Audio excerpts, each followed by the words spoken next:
Show on radio. Details at MikeHuckabee.com.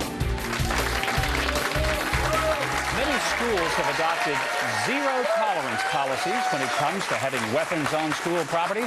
The purpose, they say, is to keep children safe.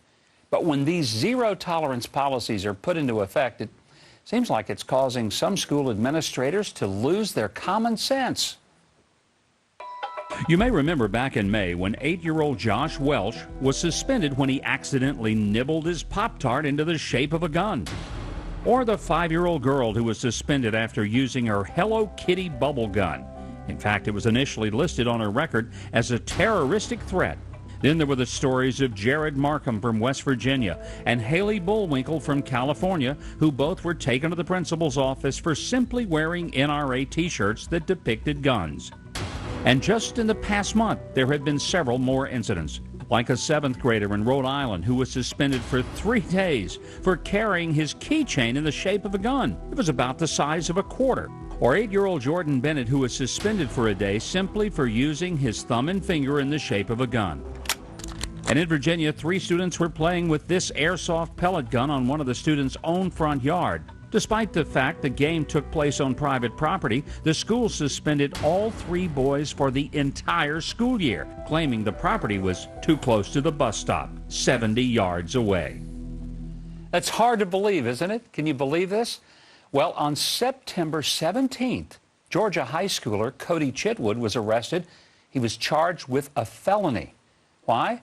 Well, fishing knives were discovered in his car on the school parking lot, despite the fact that the knives were locked away in a tackle box among some other fishing equipment. The school had no choice but to arrest him and charge him under the school's zero-tolerance policy. Joining me now is Cody Chitwood's lawyer, Joel Pugh. Joel, this is shocking stuff. We read about these kids getting suspended from school, their futures upended. I do understand that there has been a positive development in the case for Cody. Tell us what's the latest. Yes, sir. I appreciate the opportunity to speak. I have had an opportunity to meet with the district attorney, Vic Reynolds, in Cobb County, and he has agreed that we will dismiss the charges. And after they're dismissed, Cody's record will actually be expunged, so he will not have a record, even an arrest record for this incident. His ultimate goal is to go in the Air Force, and it looks like we're going to be able to achieve that upon his graduation from high school. Well, that's good news, Joel. But here's the problem. What if he hadn't have been able to obtain an attorney who could have represented him? What if Cody had just been charged with this and these charges had stuck with him?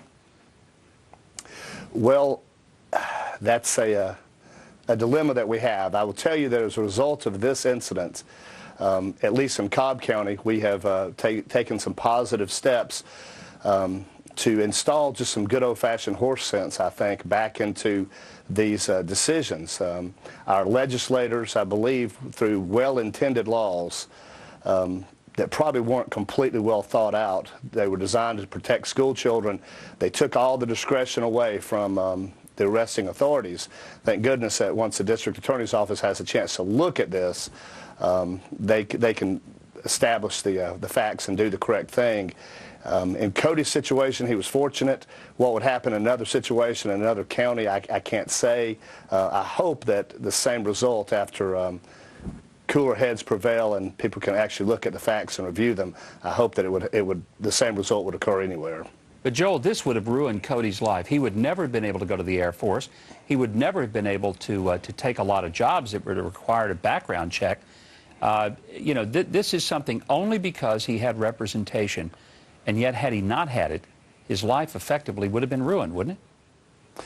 It could have been. Yes, sir, it could have been. And that's the negative impact of these zero-tolerance laws. There's no question about it. They need to be reviewed, and they need to be corrected. Joel, appreciate your being here. It's great to see, and I'm glad Cody had you as a lawyer, and I'm glad he was able to get out from under this ridiculous kind of charge. Thanks for being here.